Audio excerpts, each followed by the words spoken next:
అగ్నినా శోషయేద్దేహం త్రిరాత్రో పోషణం చేయత్. ఒక విషయాన్ని ప్రతిపాదన చేస్తున్నారు. ఈ శరీరాన్ని దహిస్తారు చిట్ట చివర. ఎందుచేత అంటే సనాతన ధర్మంలో అసలు ప్రధానమైనటువంటి ఆరాధ్య దైవం ఎవరంటే అగ్ని. అగ్ని ఆరాధకులం మనందరం. అందుకే వంట చేసినప్పుడు కూడా ఆగ్నేయంలో పొయ్యి పెట్టి తూర్పుకి తిరిగి వంట చేస్తారు. తూర్పుకి తిరిగి వంట చేసినప్పుడు ఆ అన్నం వండినటువంటి పాత్ర కానీ కూర పాత్ర కానీ దక్షిణం వైపుకి దింపరు, చటుక్కుని కుడి చేతి వైపుకి దింపరు.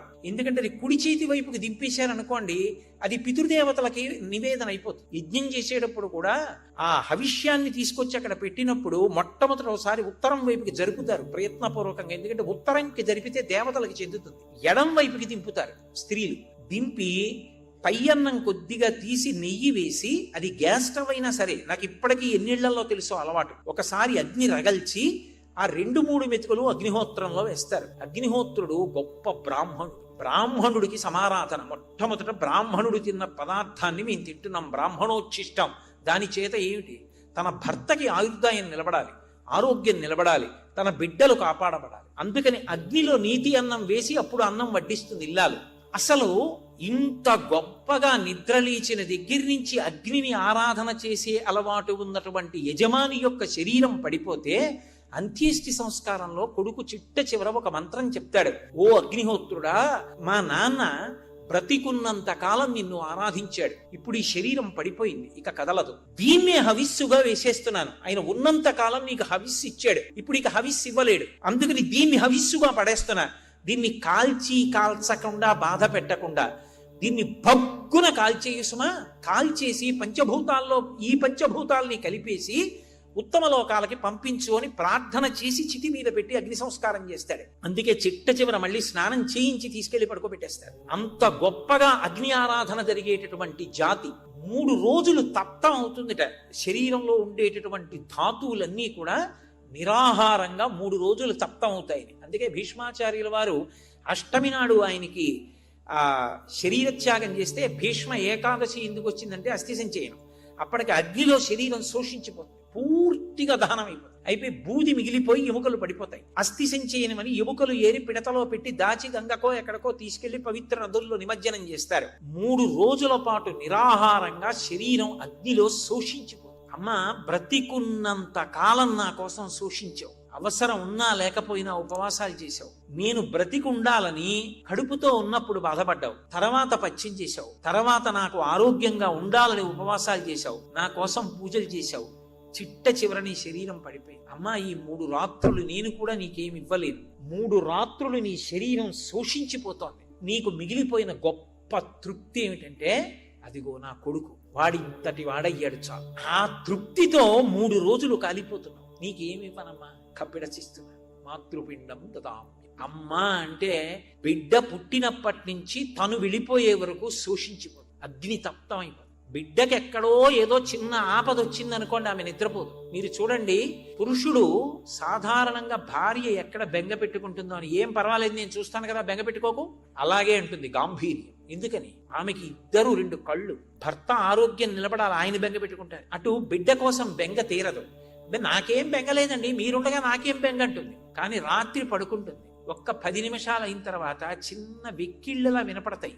ఏమిటని చూస్తే కళ్ళ వెంట ధారలిలా కారిపోతూ పవిట కొంగు తీసి తుడుచుకుంటే భర్త గమనిస్తాడేమో, ఆయనకి నిద్రాభంగం అవుతుందేమో, పడుకోపోతే ఆయన ఆరోగ్యం పాడవుతుందేమోనని కళ్ళు కూడా తుడుచుకోకుండా, ఒకవేళ ఏదైనా కొంచెం కంఠంలోంచి ధ్వని వస్తే భర్తకు అర్థం అవుతుందేమో అని ముక్కులోంచి నీళ్లు, కళ్ళ వెంట నీళ్లు కారిపోతుంటే తలగడా మీద అలాగే తల పెట్టుకుని నిశ్శబ్దంగా ఏడుస్తూ శోషిస్తుందో. స్త్రీలా శోషించేటటువంటి వ్యక్తి ఉండదు. అందుకే 2 కళ్ళు చేసుకుని త్యాగం చేసి బ్రతకగలిగినది ఎవరంటే స్త్రీ ఒక్కతే. మహాభారతంలో ఉలూచి పరాకాష్ఠం కొడుకుని కంది అర్జునుడి వల్ల. ఆ అర్జునుడు కురుక్షేత్ర యుద్ధంలో మరణించాడు.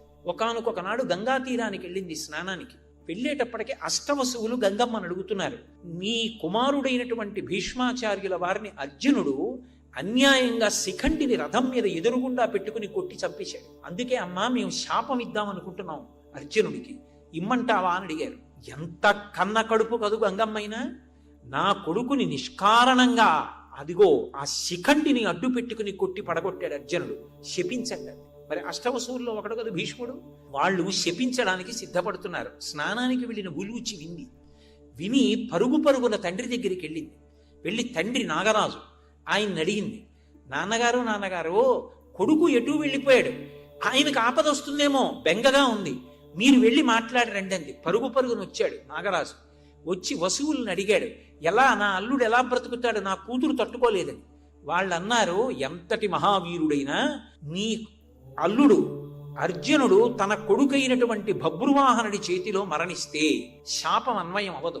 కొడుకు చేతిలో చచ్చిపోయి మళ్ళీ బ్రతకాలి. అలా చెయ్యగలిగిన శక్తి నీ కూతురు దగ్గరే ఉంది. కాబట్టి నీ కూతురు అలా చెయ్యగలిగితే శాపం అన్వయం అవ్వదు. మేము వేరే శాపం ఇవ్వం భీష్ముణ్ణి చంపినందుకు. ఎందుకనంటే తన కొడుకు చేతిలో తాను చచ్చిపోయి మళ్ళీ బతికాడు కాబట్టి. ఉలూచి ఇది విని ధర్మరాజు గారు అశ్వమేధయాగం చేస్తుంటే గుర్రానికి రక్షకుడిగా వెళ్ళాడు అర్జునుడప్పుడు. అన్ని చోట్లకి వెళ్ళాడు.